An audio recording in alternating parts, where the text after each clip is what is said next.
In a world where medicine promises hope but delivers death, one man's quest for truth will expose a conspiracy that turns healing into murder. This is the story of Michael Vance, a former military operative who lost everything to corporate greed, and his relentless pursuit of justice against an enemy more powerful than any he faced in war.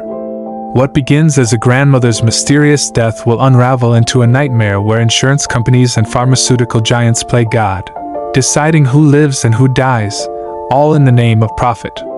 By the end of this story, you'll question every pill you've ever taken, every policy you've ever signed, and realize that sometimes the deadliest weapons aren't guns or bombs, but the medicine we trust to keep us alive. Michael Vance never wanted to be a hero. He just wanted to survive. At 32 years old, he'd already lived 3 lifetimes worth of pain. He lost his parents when he was 23, a brutal car accident that took them both in an instant while he was deployed overseas in Afghanistan. He got the news through a crackling satellite phone in a dusty outpost, surrounded by men who couldn't understand why he didn't cry, didn't scream, just sat there staring at nothing. The military taught him to compartmentalize, to lock away emotion and focus on the mission. So that's what he did. He buried his grief deep and kept fighting. But when his grandmother, Stella Vance, took him in after his discharge, she slowly chipped away at those walls. She was 78 years old when he came home, a firecracker of a woman who'd raised his father and now took on the job of raising him all over again. She made him laugh again, made him feel human. For 4 years, she was his anchor, his reason to keep going when the nightmares of war crept in at night. Stella was healthy for her age, active in her community, still driving herself to the grocery store and her weekly book club meetings. She had her routines, her life, her independence. So when she caught pneumonia during a particularly cold winter, nobody was too worried. It was mild, the doctor said. Antibiotics, rest, fluids.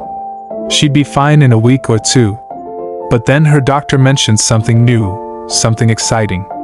A revolutionary drug called Palingenex, developed by NovaCure Pharmaceuticals specifically for elderly patients recovering from illness. It was supposed to rejuvenate the body's cellular systems, speed up recovery, make the immune system stronger. It was covered by her insurance, Guardian Life Insurance, the company she'd been paying into for over 20 years. The doctor spoke about it like it was a miracle, and Stella, ever the optimist, agreed to try it. Michael was cautious but trusted the medical professionals. After all, this was America, land of the FDA and rigorous drug testing. What could go wrong? The first week on Palingenex, Stella seemed fine. Maybe even better. She had more energy, was up and moving around the house. Michael felt relieved. But then, slowly, things changed. She started complaining about feeling weak, more tired than usual. She'd sit down and struggle to get back up. Her appetite vanished.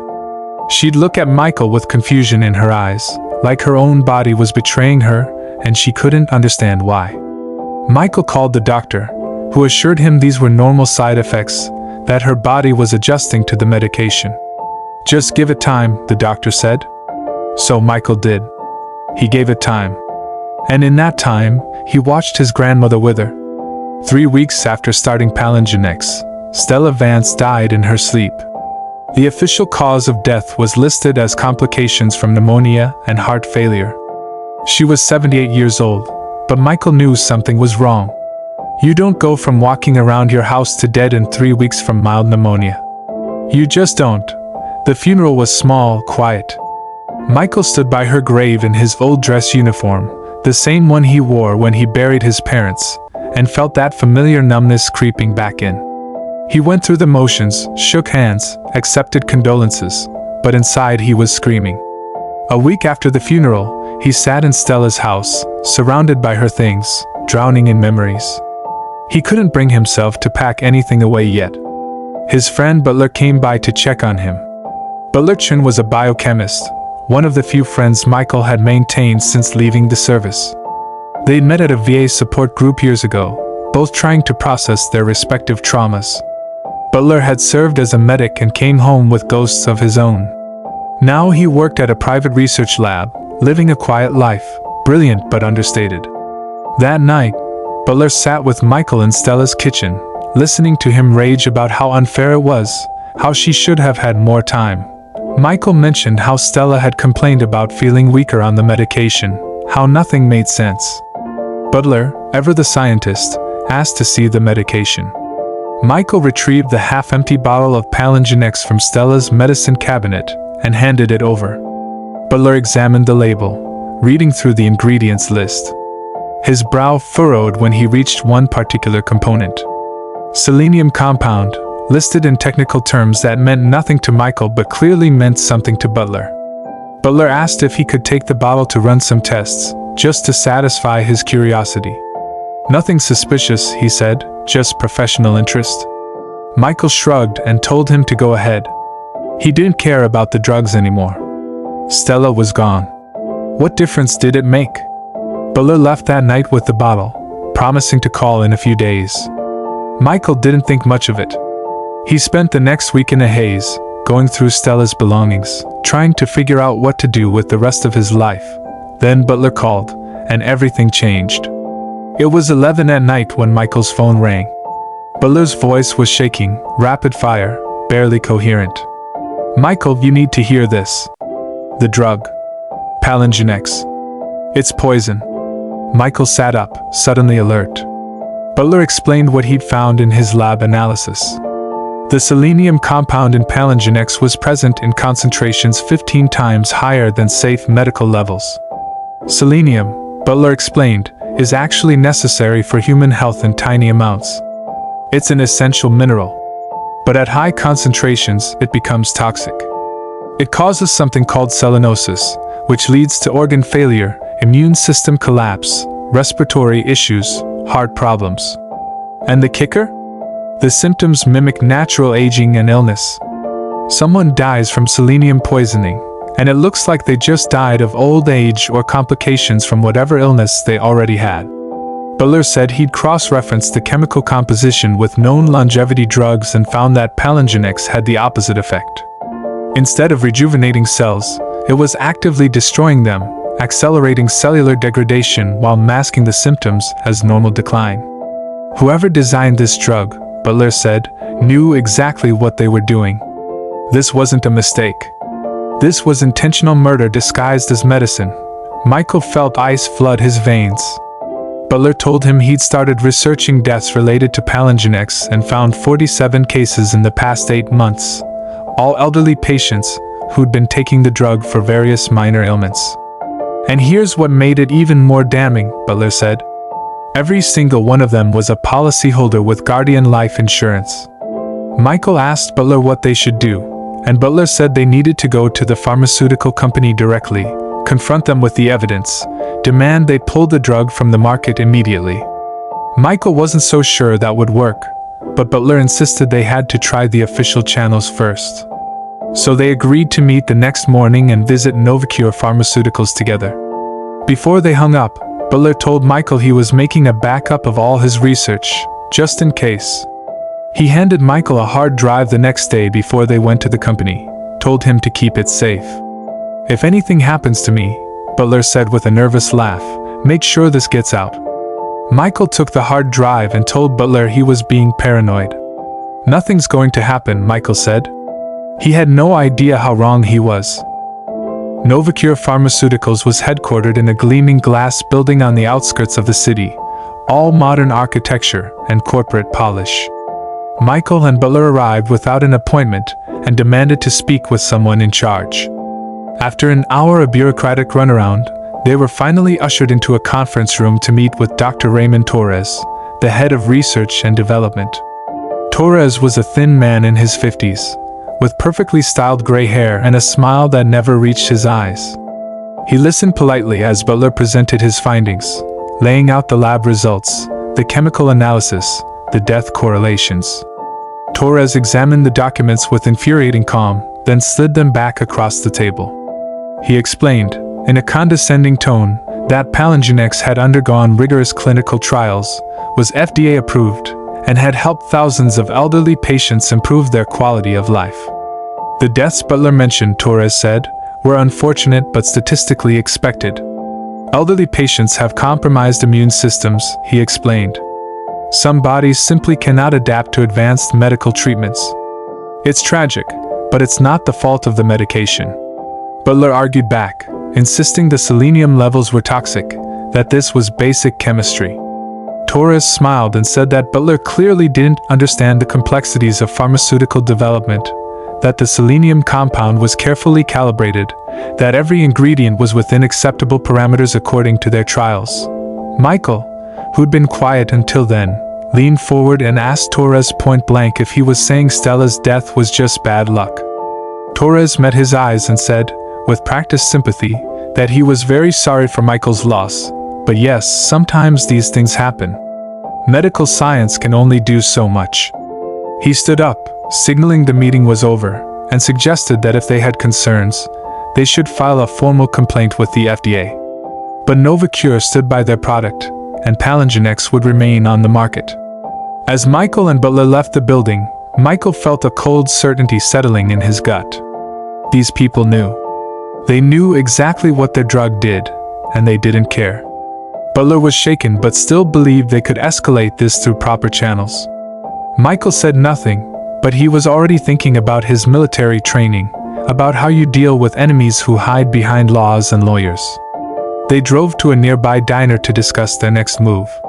Butler wanted to contact the FDA, the press, blow this wide open. Michael agreed they needed to do something, but he told Butler to be careful, to watch his back. Butler laughed it off, said Michael was being dramatic. "We live in a civilized society," Butler said. "They're not going to come after us just for asking questions." Michael wished he could believe that. They parted ways in the parking lot, agreeing to regroup in a few days after Butler compiled more evidence and Michael figured out how to approach the media. Michael drove back to the cheap apartment he'd been renting since Stella's death, exhausted and angry. He didn't notice the black sedan that followed him home. He didn't notice the two men who watched him park and enter his building. He was too lost in his thoughts, in memories of Stella, in rage at Torres's smug face. That night, Michael sat in his dimly lit apartment reviewing Butler's hard drive on his laptop. The data was damning. Charts showing the correlation between Palingenex prescriptions and death rates. Lab reports detailing the toxic selenium levels. A spreadsheet Butler had started, listing all 47 victims, their ages, their insurance company, the dates they started Palingenex, and the dates they died. Michael studied the pattern. Most victims died within 3 to 5 weeks of starting the medication.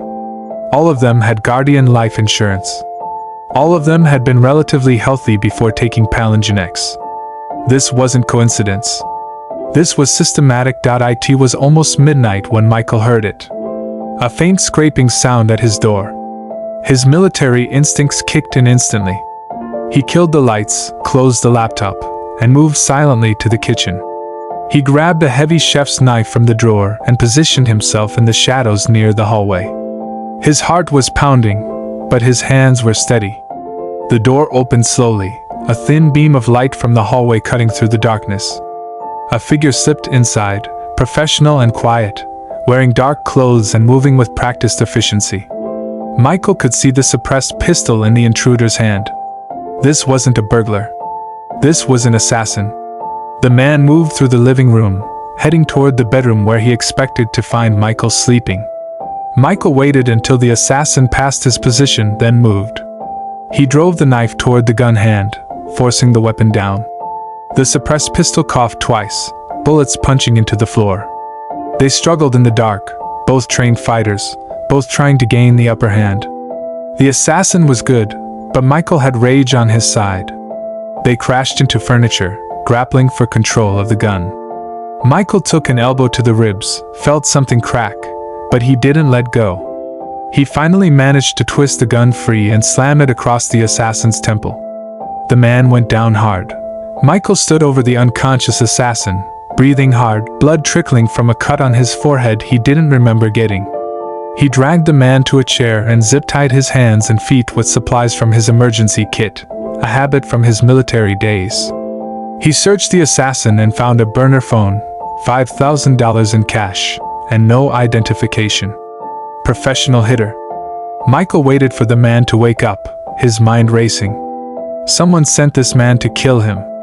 Someone who knew he'd been to NovaCure. Someone who wanted to silence him. When the assassin finally came to, groggy and bleeding, Michael crouched in front of him. "Who sent you?" Michael asked. The man said nothing. Michael, trained in interrogation techniques, applied pressure to a nerve cluster in the man's shoulder. The assassin gritted his teeth but remained silent. Michael tried a different approach. He showed the man the gun, told him that he'd already killed him in self-defense as far as anyone knew, that the only way he walked out of this building alive was if he talked. The assassin, calculating his odds, finally spoke. He said he didn't know names, that the job came through a broker, a middleman who specialized in corporate wet work. 2 targets same night. Cash on completion. That's all he knew. Michael's blood turned to ice. 2 targets. Same night. Butler. Michael tried calling Butler immediately. The phone rang and rang, then went to voicemail. He tried again. Voicemail. He tried a 3rd time, and this time the call wouldn't even connect. Number unavailable. Michael grabbed the hard drive, his laptop, and what little cash he had stashed in the apartment. He left the assassin tied to the chair and ran. He got in his car and drove toward Butler's house on the other side of town, praying he was wrong, praying he'd get there in time. But 30 minutes into the drive, he saw the glow on the horizon. Fire. Sirens. He took a side street and parked 2 blocks away from Butler's address, then approached on foot.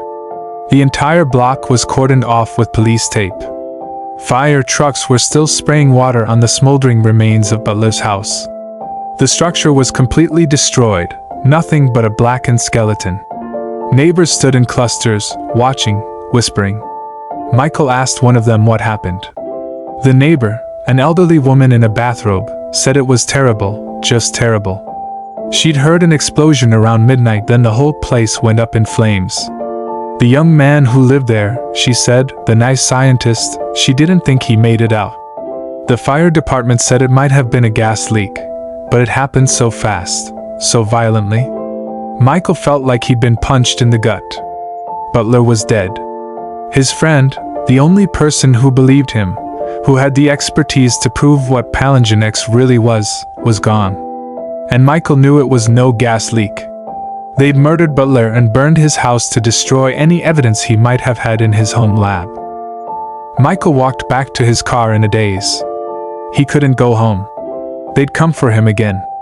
He couldn't go to the police because he just left an assassin tied up in his apartment and had no way to prove his story without sounding insane.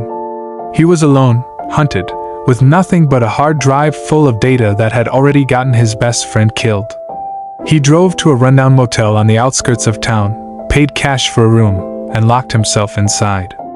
He sat on the edge of the bed, staring at Butler's hard drive, and felt the full weight of what he was up against.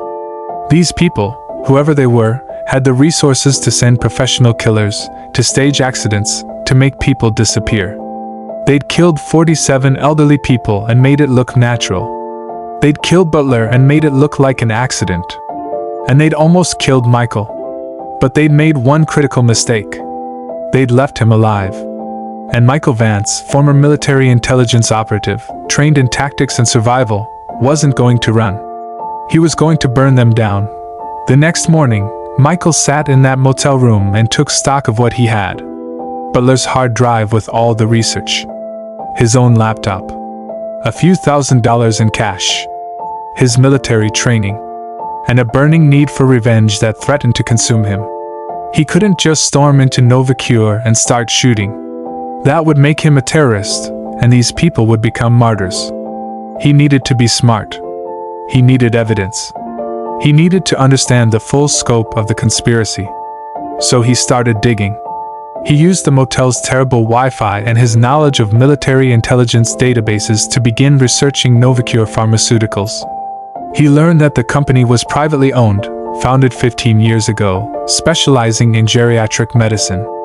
The CEO was a man named Marcus Hale, 52 years old, Harvard-educated, former researcher at several major pharmaceutical companies before striking out on his own. On paper, Hale was legitimate, even philanthropic, donating to medical research charities and sitting on hospital boards. But Michael noticed something interesting in the financial records he could access. A year ago, NovaCure had been struggling, their stock value dropping, facing potential bankruptcy. Then suddenly, they received a massive influx of capital from something called Apex Solutions Group. Michael had never heard of them. He dug into Apex Solutions and hit a wall. It was a shell company, virtually no public information, no website, no listed employees. Just a registered business address in Delaware, the state famous for corporate secrecy. But there were financial transactions he could track through public records. Apex Solutions had paid NovaCure $8.5 million over 12 months, listed as consulting fees. And Apex Solutions itself had received $8.7 million from another company. Michael followed that thread and felt his stomach drop. The money had come from Guardian Life Insurance. The same insurance company that covered Stella. The same insurance company that covered all 47 victims on Butler's list. Michael sat back and tried to piece it together. Why would an insurance company funnel millions to a pharmaceutical company through a shell corporation? What possible reason could they have? He spent hours researching Guardian Life Insurance, and slowly, the picture came into focus. Guardian was an old company, established in the 1950s, specializing in life and health insurance for elderly clients. They built their reputation on being reliable, trustworthy, taking care of people in their golden years. But about 3 years ago, their financial reports showed something troubling. They were losing money. A lot of money. Their elderly policyholders were living longer than the actuarial tables predicted, filing more claims, requiring more expensive medical treatments. Guardian was paying out more than they were taking in. They were facing insolvency. Michael found an article from 2 years ago about Guardian's struggles, how they were considering raising premiums or reducing coverage to stay afloat. Then, 18 months ago, the article stopped. Guardian stabilized. Their financial reports showed they'd returned to profitability. What changed? Michael cross-referenced the timeline with Palyngen XS development and launch. The drug hit the market 14 months ago. And within weeks, Guardian's elderly policyholders started dying. Not in huge numbers, not enough to trigger investigations, but steadily. A few here, a few there, all from natural causes. Heart failure, organ shutdown, respiratory complications. All conditions that could be explained away as old age. And Guardian's bottom line improved with each death. Michael felt sick. This wasn't just corporate negligence or cutting corners on drug testing. This was premeditated murder on a massive scale. Guardian Life Insurance, drowning in payouts to elderly clients they could no longer afford to cover, had partnered with NovaCure Pharmaceuticals to create a drug that would kill those clients while appearing to help them. It was genius in its evil simplicity. Elderly people get sick, doctors prescribe Palyngen X to help them recover. The drug slowly poisons them over a few weeks. They die of apparent natural causes, and the insurance company saves millions. No one would ever suspect because who questions a pharmaceutical company trying to help people live longer? But Michael needed more than theory. He needed proof. He needed to connect the dots in a way that couldn't be denied. He spent the next few days living like a ghost. He grew out his beard, wore a baseball cap and sunglasses, paid for everything in cash. He moved between different motels every night, never staying in one place too long. He used public libraries and coffee shops for internet access, always watching for anyone who might be watching him. He began surveillance on NovaCure Pharmaceuticals, parking blocks away and watching the building through binoculars. He photographed employees coming and going, took note of their schedules and routines. He identified Dr. Raymond Torres, the man who dismissed their concerns, and began following him. Torres had a predictable routine. Office from 8 to 6, gym 3 times a week, home to a nice house in the suburbs. Michael watched him for 3 days, learning his patterns. On the 4th night, Michael made his move. He waited until Torres went to the gym, then used a lock-picking kit he'd bought to break into Torres's car in the parking lot. He planted a small GPS tracker under the rear bumper, something he'd ordered online. Then he used a device he'd found on the dark web to clone Torres's car key fob. It took less than 5 minutes.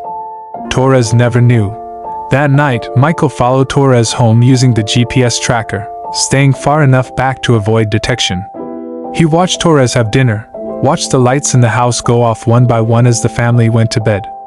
At 2 in the morning, Michael approached the house. He used the cloned key fob to unlock Torres's car in the driveway, popped the garage door opener inside, and slipped into the house through the garage. His heart was pounding, but his hands were steady. This was just like infiltrating insurgent compounds in Afghanistan, he told himself. Same skills, different enemy. He moved through the darkened house like a shadow, avoiding the family sleeping upstairs, and found Torres's home office. He powered on Torres's computer, which wasn't password protected because people are careless in their own homes. Michael plugged in a USB drive and began copying files. Emails, financial records, research documents, everything he could grab. It took 20 minutes, every second feeling like an hour. He could hear someone moving upstairs, probably getting water or using the bathroom. He froze, barely breathing, until the sound stopped. Then he finished the transfer, shut down the computer, and slipped back out the way he came. No one ever knew he was there. Back in his motel room, Michael spent the entire next day going through what he'd stolen. Most of it was boring corporate documentation, but buried in the emails, he found gold. Internal communications between Torres and Marcus Hale discussing Palingenex clinical trials. In one email, Torres expressed concern about the mortality rates in test subjects. Hale responded that they were within acceptable parameters given the target demographic. In another email chain, Torres mentioned that an employee in quality control, a woman named Sarah Chin, had flagged the selenium levels as potentially dangerous.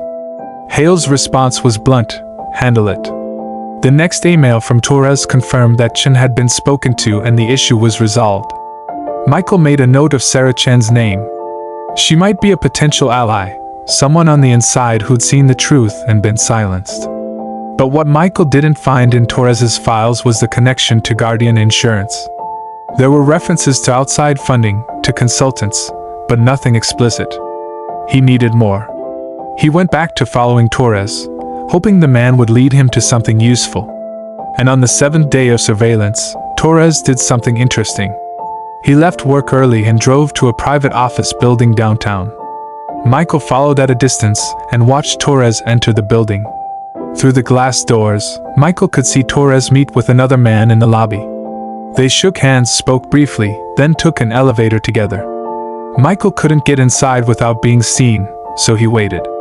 An hour later, Torres emerged alone and drove home. Michael stayed behind and approached the building. The directory in the lobby listed the occupants of each floor. The 10th floor, where Michael had seen the elevator stop, housed the executive offices of Guardian Life Insurance. Michael felt the pieces clicking into place. Torres was meeting with someone from Guardian. But who? And could he prove they were conspiring? He needed more than a sighting. He needed documentation, recordings, confessions. He needed to be smarter. Michael spent the next week planning his next move. He researched Guardian Life Insurance the same way he'd researched NovaCure. The CEO was a man named David Winters, 48 years old, also successful on paper, respected in the insurance industry.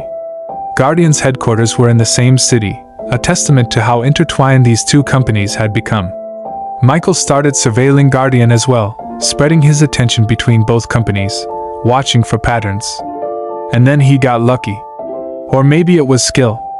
Maybe it was the universe finally giving him a break after taking everything he loved. He was watching the NovaCure building one evening when Marcus Hale himself emerged and got into a black Mercedes. Michael followed, expecting Hale to go home. Instead, Hale drove to an upscale nightclub downtown. Michael parked and watched Hale enter the club, which seemed odd for a Tuesday night. Michael waited 15 minutes, then followed him inside. The club was dimly lit, expensive, the kind of place where business deals happen under the guise of leisure. Michael stayed near the bar, nursing a beer, watching. And then he saw him. Marcus Hale, sitting in a private booth, Deep in conversation with David Winters, Michael's pulse quickened. The CEOs of NovaCure and WOULDN, meeting privately in a nightclub. This wasn't a coincidence. This was proof they knew each other, that there was a personal connection.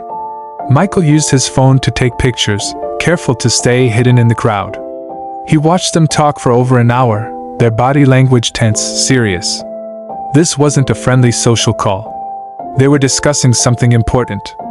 At one point, Winters pulled out his phone and showed Hale something on the screen. Hale's face darkened with anger. Michael wished he could hear what they were saying, but the music and crowd noise made that impossible.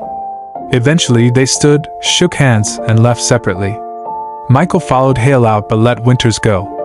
He'd seen enough. Back in his motel room, Michael stared at the photos he'd taken. Two CEOs, meeting in secret. But he needed context. He needed to know why.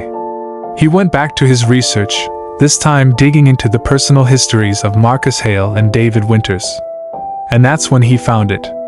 An old newspaper article from 30 years ago, a society page piece about a local charity event.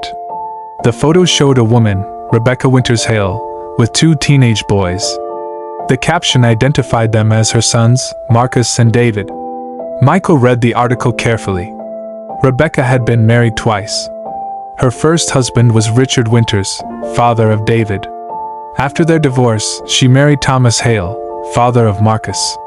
The boys were half-brothers, raised in the same household until Rebecca's death from cancer when they were in their 20s. Michael leaned back, the implications washing over him.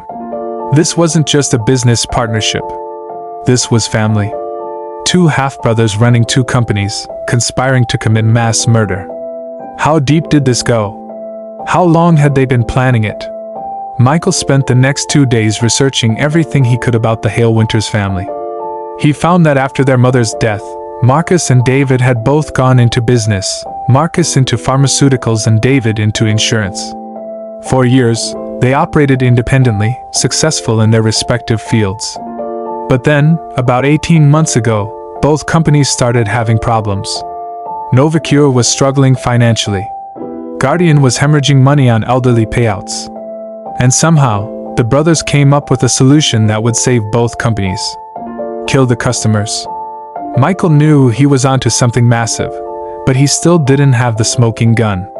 He had circumstantial evidence, suspicious meetings, financial transactions that could be explained away. He needed them to confess. He needed them caught red-handed. And he had an idea, but it was risky. It required him to expose himself, to become bait. But it was the only way. Michael used the stolen credentials he'd gotten from Torres's computer to access NovaCure's internal systems. He spent hours learning how their scheduling software worked, how meetings were arranged. Then he did something bold. He scheduled a board meeting for Marcus Hale, marking it as urgent and confidential, and changed the location. Instead of NovaCure headquarters, the meeting was set for an address on the industrial edge of town, an abandoned warehouse Michael had scouted earlier.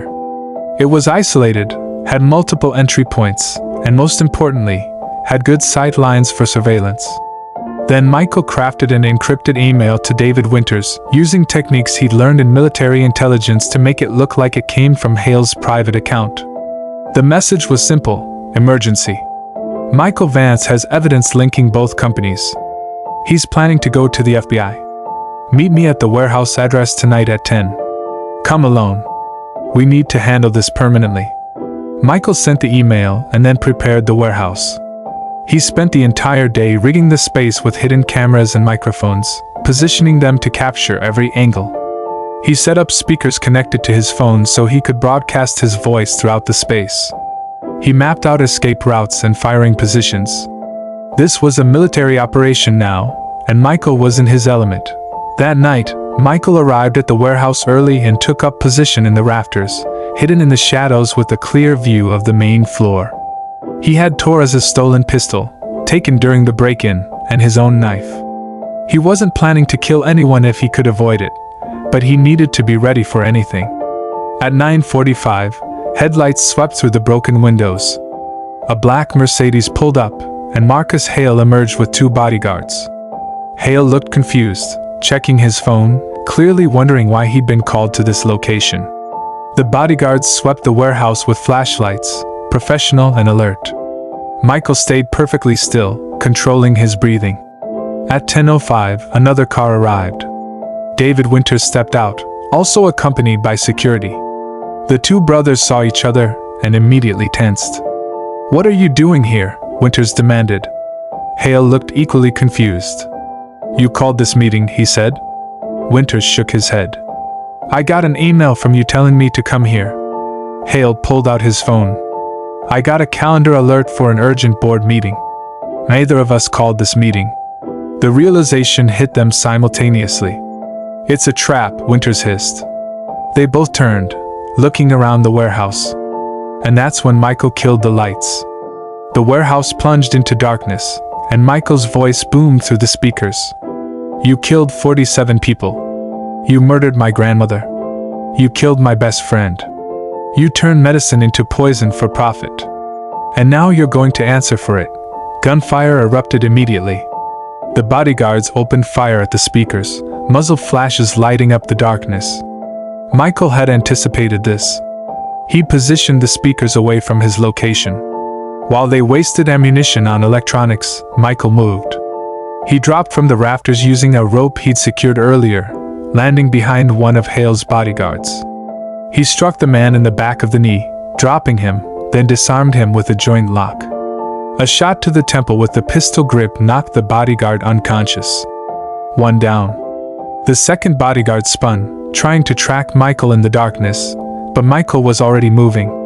He fired twice, non-lethal shots to the shoulder and leg, dropping the man. Winters' security detail was better trained. They'd taken cover and were using tactical flashlights to sweep the warehouse. Michael couldn't take them in a direct fight, so he improvised. He grabbed a piece of rebar from the debris-strewn floor and threw it at one of the support pillars. The metallic clang drew their attention, and they fired at the sound. While they were distracted, Michael flanked them. He took out one with a chokehold, applying pressure until the man went limp. The other heard the struggle and turned, but Michael was faster. A kick to the weapon hand sent the gun clattering, then a brutal combination of strikes dropped the guard. Michael stood in the darkness, breathing hard, surrounded by unconscious or wounded bodyguards. But Hale and Winters were gone. He heard an engine starting. They were running. Michael sprinted toward the sound, bursting out of the warehouse just in time to see the Mercedes tearing away. He jumped into his own car and gave chase. The Mercedes was faster, but Michael knew these streets from his surveillance work. He cut through an alley, using a shortcut to intercept them. The Mercedes skidded around a corner, heading toward the old industrial district. Michael followed, pushing his car to its limits. The chase led them deeper into the maze of abandoned factories and warehouses, until finally the Mercedes crashed through a chain-link fence and into an old manufacturing plant. The car hit debris and spun out, crashing into a support beam. Michael stopped his car and approached on foot, gun drawn. He found Hale and Winters stumbling out of the wrecked Mercedes, both shaken but alive. Winters tried to run, and Michael fired a shot at his feet. The bullet sparked off concrete, and Winters froze. "Don't move," Michael ordered. Both men turned to face him, hands raised. In the dim light filtering through broken windows, they looked pathetic. Two privileged men in expensive suits, caught in their own trap. "You're going to confess," Michael said, his gun steady. Hale laughed bitterly, a desperate sound. "And then what? You kill us? You go to prison?" Michael shook his head. "I don't need to kill you. The world just needs to know what you did." Winters sneered. "No one will believe you. We have lawyers, politicians, money. You're nobody. A washed-up soldier with a conspiracy theory." Michael smiled coldly. "You're right. They won't believe me. But they'll believe her." Sarah Chin stepped out from behind Michael, holding her smartphone up, the screen glowing. She'd been live streaming the entire confrontation. "Say hello to 73,000 viewers," she said quietly. The color drained from both men's faces. Michael had found Sarah Chin a week earlier, after seeing her name in Torres's emails. He'd approached her carefully, showing her Butler's research, explaining what he knew. Sarah had been terrified at first, but when she saw the evidence, when she understood that her suspicions about Palingenex had been right all along, she agreed to help. She'd been the one to suggest the live stream. No matter what happens to us, she'd said, the truth needs to get out. And now it was getting out, broadcast live to thousands of people and climbing by the second. Winters looked at the camera, then at Michael, then made a decision born of pure panic. He started talking, words tumbling out. In a desperate rush. It was survival, he shouted at the camera, his voice cracking. Guardian was dying. We had no choice. The policyholders were bleeding us dry, filing claim after claim, living longer than they were supposed to. We couldn't raise premiums without losing customers. We couldn't reduce coverage without destroying our reputation. We were going bankrupt. Shut up, Hale hissed, grabbing his brother's arm. But Winters was unraveling, 20 months of guilt and fear and justification pouring out all at once. He shook off Hale's grip and turned to face the camera fully, as if confessing to the world might somehow absolve him. We tried everything legitimate, he continued. We consulted actuaries, tried to restructure our policies, but the numbers didn't work. Then Marcus came to me with a solution. A drug that could help manage our exposure. That's what he called it. Managing our exposure. Michael's finger tightened on the trigger, but he forced himself to stay calm. Keep talking, he said coldly. Tell them what the drug really does. Winters looked at the ground, unable to meet the camera's gaze anymore. Palingenex was designed to accelerate cellular breakdown while appearing to be a regenerative treatment. The selenium compound causes gradual organ failure that mimics natural aging. Patients think they're getting better at first because of the placebo effect and some temporary stimulant compounds, but they're actually dying. 3 to 5 weeks on average. Quick enough to be cost-effective, slow enough to avoid suspicion. Michael felt bile rise in his throat. How many? He demanded. How many people did you kill? Winters finally looked up, and there were tears in his eyes now, but Michael felt no sympathy. 47 confirmed deaths, Winters whispered. But Palingenex is prescribed to hundreds of patients. Not all of them die. Some have stronger constitutions. Some stop taking it when they feel worse. But the target mortality rate was 60% within 6 weeks. We saved Guardian over $80 million in projected payouts. Hale finally tried to intervene, stepping forward. You don't understand the pressure we were under, he said, his voice taking on that same condescending tone he'd used in the conference room weeks ago. In the pharmaceutical industry, there are always acceptable losses. Every drug has side effects. We were trying to help people live better lives in their final years. Michael's laugh was harsh and bitter. Help them? You were murdering them. My grandmother complained about feeling weaker, and you told her doctor it was normal. Butler found your poison, and you burned him alive. You sent assassins after us. Don't you dare pretend this was anything but murder for profit. Hale's mask finally cracked. His composure shattered and his face twisted with rage. Your grandmother was 78 years old. She had maybe 5 years left anyway. Butler was collateral damage, a regrettable necessity. You think we wanted to do this? You think we enjoyed it? We built our companies from nothing. We employed thousands of people. We provided essential services. Should we have let everything collapse because some old people lived too long? Michael felt his hand shaking with the urge to pull the trigger, to end these men right here. But Sarah's presence, the camera's red recording light, reminded him why he'd done all this. Not just for revenge. For justice. For the truth. So instead of shooting, he lowered his gun slightly and asked the question that had haunted him since the beginning. Why elderly people? Why not just raise your premiums or sell the company? Winters wiped his face, trying to compose himself. Because elderly policyholders are the most expensive and the least likely to complain effectively. They trust their doctors. They trust their insurance companies. They're vulnerable. And from a purely actuarial standpoint, their remaining years of life have less economic value than younger clients. It was a strategic business decision. Sarah made a sound of disgust behind Michael. You're talking about human beings like they're spreadsheet entries. My mother had a guardian policy. She was on Palingenex for 2 weeks before I made her stop because something felt wrong. You almost killed her. Hale turned to Sarah with something like recognition. You're the quality control manager. You flagged the selenium levels.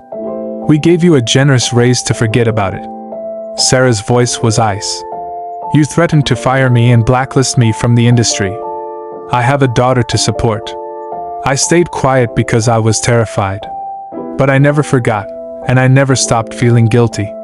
When Michael showed me the evidence, I knew I had to help. The live stream chat was exploding, Sarah reported, glancing at her phone screen. Over 200,000 viewers now. People were recording the stream, sharing it across social media platforms. The story was spreading like wildfire. Hale seemed to realize the magnitude of what was happening. He looked at Winters with something like hatred. You fool, he spat. You couldn't keep your mouth shut for 5 more minutes. We could have claimed coercion, illegal recording, anything. But you confessed to everything on camera. Winters was shaking now, the full weight of his actions and their consequences crashing down on him. I couldn't live with it anymore, he said quietly. Every night I saw their faces. Every insurance claim that came across my desk with cause of death listed, I knew we killed them. I told myself it was necessary, that it was business, that it was survival. But they were people. They were grandmothers and grandfathers. They were somebody's Stella. The sound of sirens cut through the night air, distant but growing closer. Sarah had called the police before they'd even left for the warehouse, giving them an anonymous tip about a confrontation between Michael Vance and the CEOs of NovaCure and WOULDN. The timing had been calculated perfectly. Get the confession, get it on camera, then let law enforcement handle the arrest. Michael couldn't be the one to bring them in or he'd face charges himself. This way, he was just a victim defending himself. Hale heard the sirens too and made one last desperate play. He lunged at Michael, trying to grab the gun. But Michael was ready. He sidestepped, used Hale's momentum against him, and dropped him with a combat technique that left the CEO gasping on the ground with a dislocated shoulder. Winters didn't even try to run. He just stood there, defeated, waiting for the inevitable. The police arrived in force, flooding the old factory with lights and weapons drawn. Michael immediately dropped his gun and put his hands up. Sarah did the same, still holding her phone high, still streaming. Officers swarmed them, separating everyone, shouting commands. Michael complied with everything, letting them cuff him, not resisting. He'd expected this part. An officer approached Sarah, demanding she stop recording.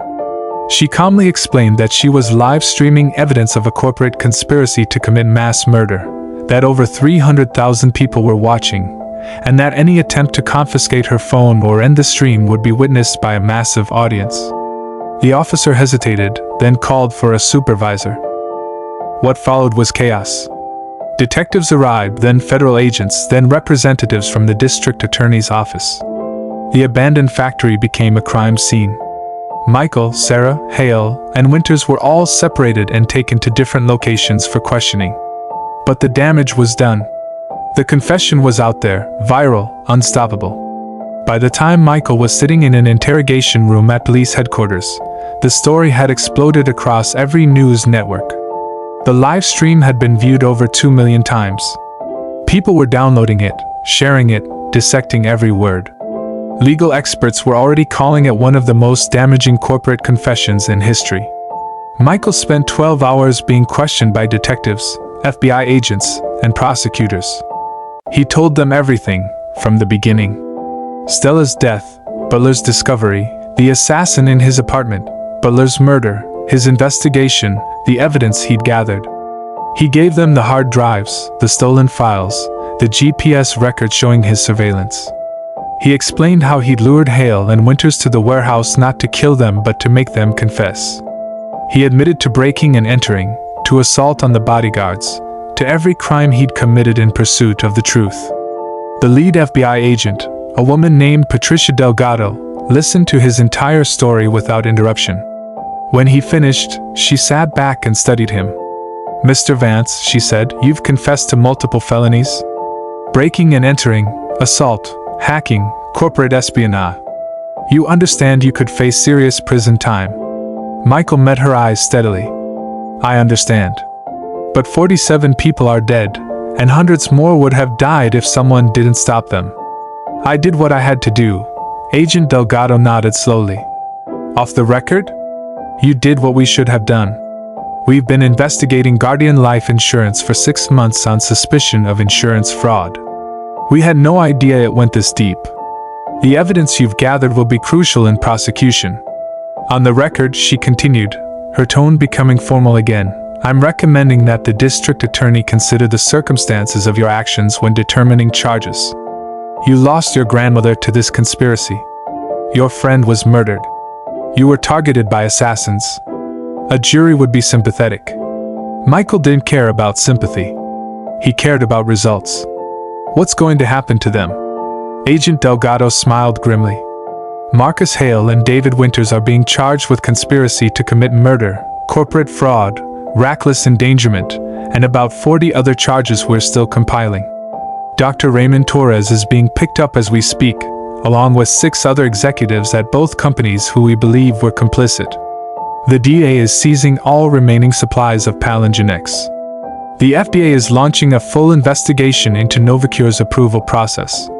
And Guardian Life Insurance's assets are being frozen pending a complete audit. This is going to be the biggest corporate crime case in decades. It's going to take years to prosecute everyone involved, but we're going to make sure they pay for every single death." Sarah Chin was released after 6 hours of questioning. Her role in the live stream was deemed crucial to exposing the conspiracy, and prosecutors agreed not to charge her with any crimes in exchange for her cooperation as a witness. She'd also turned over additional documents she'd secretly copied from NovaCure's servers over the past year, evidence she'd been too afraid to release until Michael gave her the courage. Michael was held for 3 days while the district attorney's office decided what to do with him. In the end, they charged him with breaking and entering an assault, but offered a plea deal, probation and community service in exchange for his full cooperation in the case against Hale, Winters, and the others. Michael accepted. He didn't care about his own freedom anymore. He just wanted to make sure they paid. The trial became a media sensation. It had everything: corporate greed, murder, conspiracy, a whistleblower, and a vengeful former soldier taking on $1 billion industry. News networks covered it obsessively. Documentary filmmakers fought for rights to the story. The families of the 47 confirmed victims filed a class action lawsuit against both companies. Stella Vance's name became a symbol, the grandmother whose death sparked an investigation that brought down 2 corporate empires. During the trial, prosecutors presented overwhelming evidence.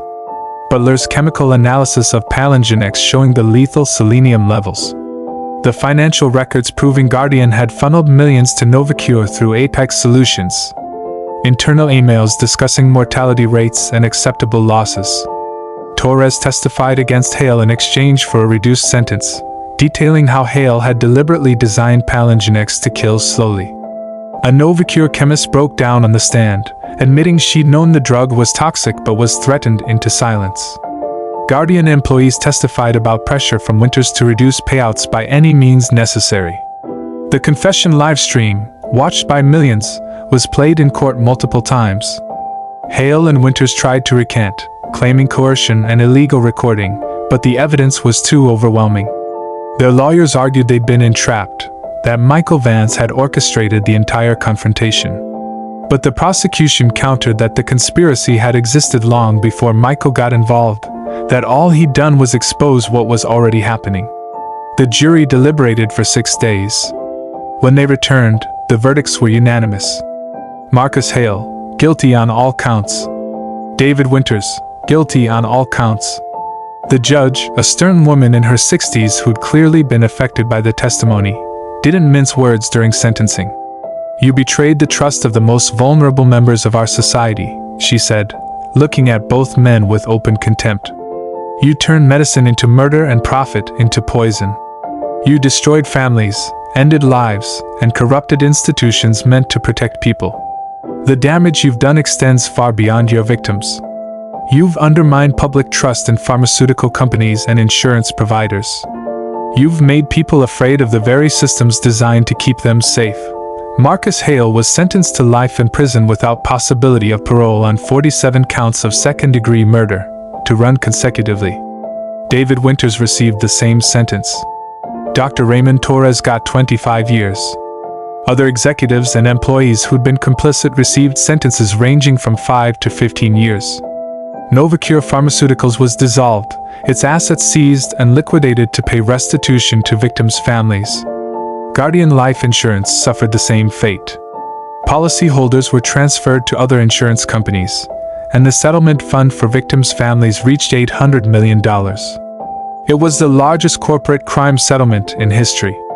Michael attended every day of the trial. He sat in the back of the courtroom, watching the proceedings with quiet intensity. He saw Hale and Winters led away in chains.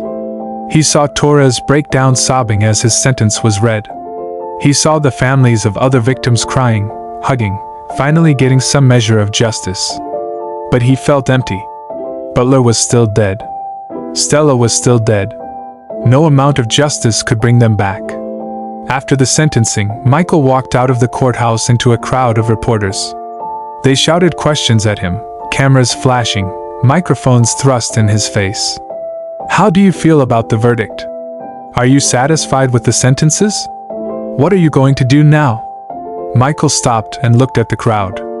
For weeks, people had been calling him a hero, a vigilante, a man who fought the system and won.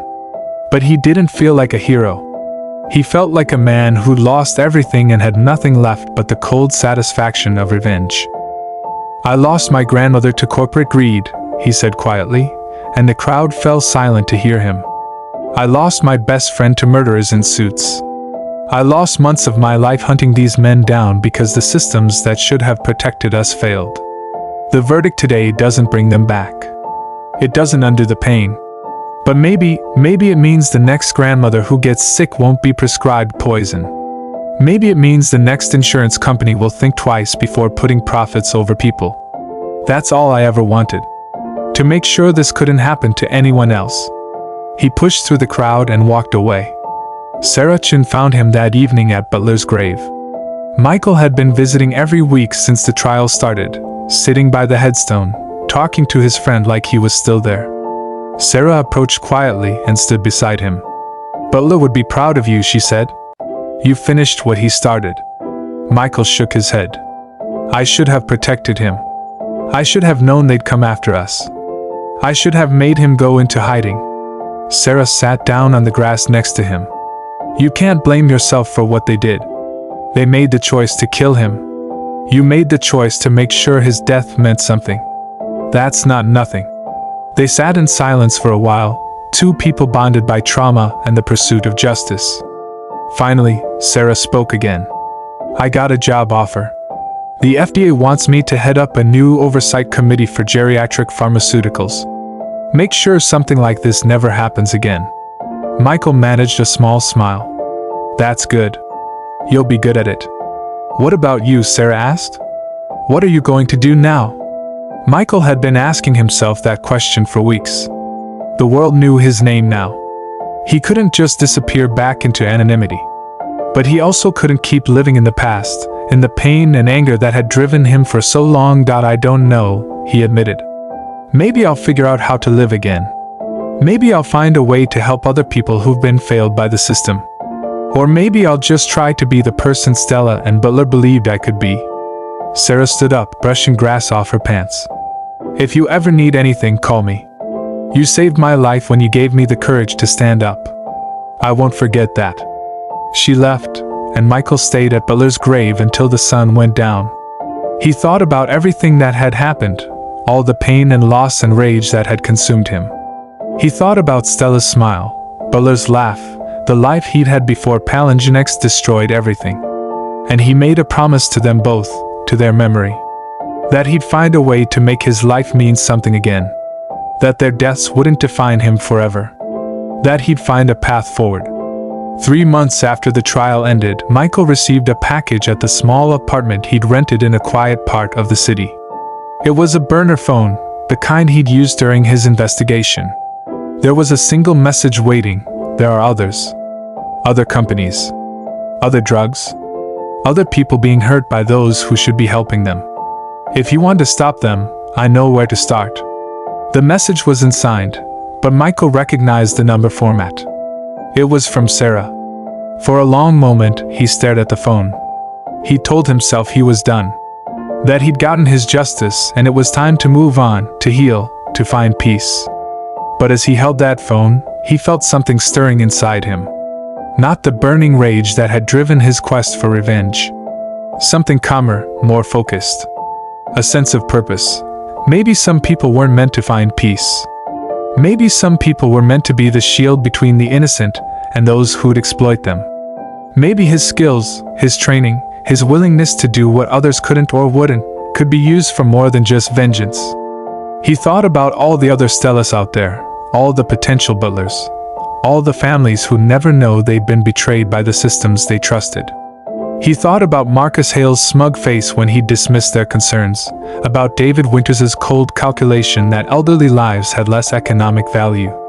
And he thought about how many other men like them were out there right now, making similar calculations, committing similar crimes, hiding behind corporate structures and legal protections. Michael picked up the phone and typed a single word: "Where?"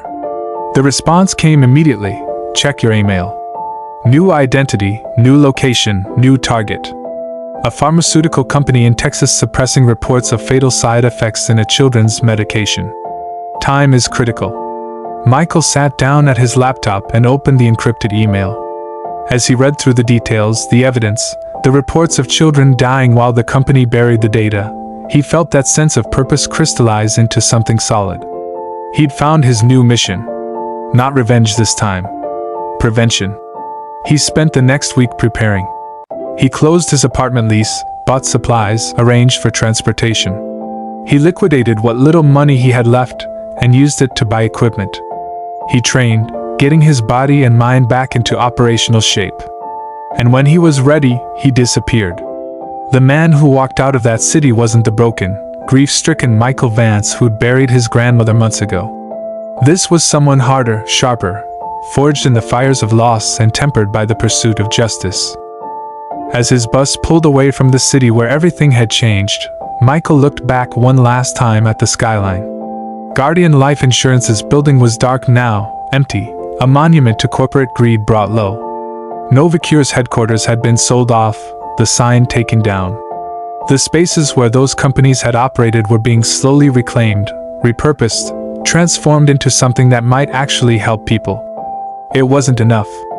It would never be enough to make up for what they'd done. But it was something.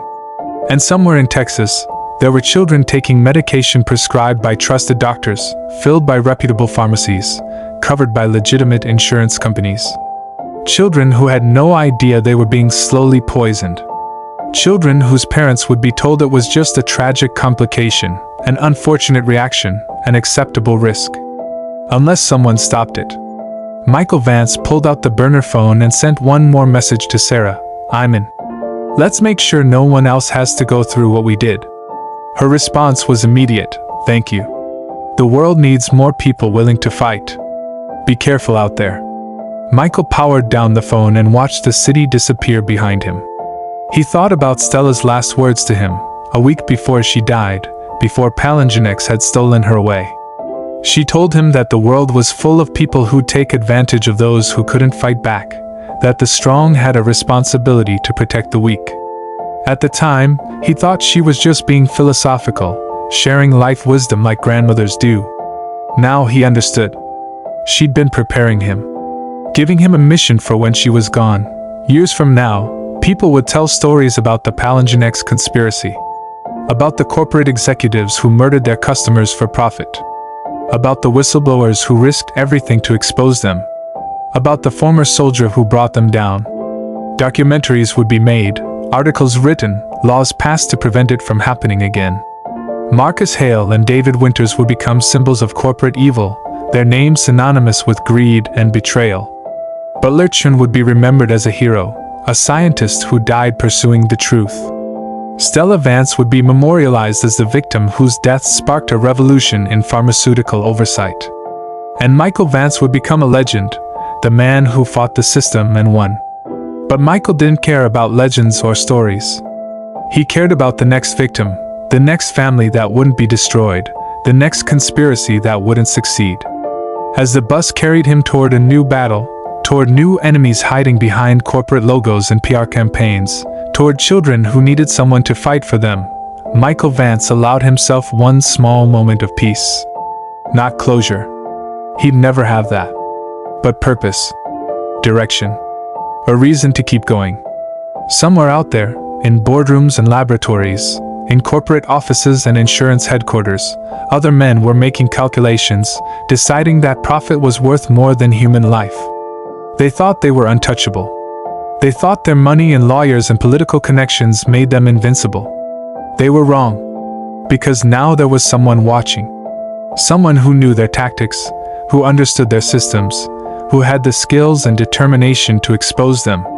Someone who'd lost everything to their greed and had nothing left to lose.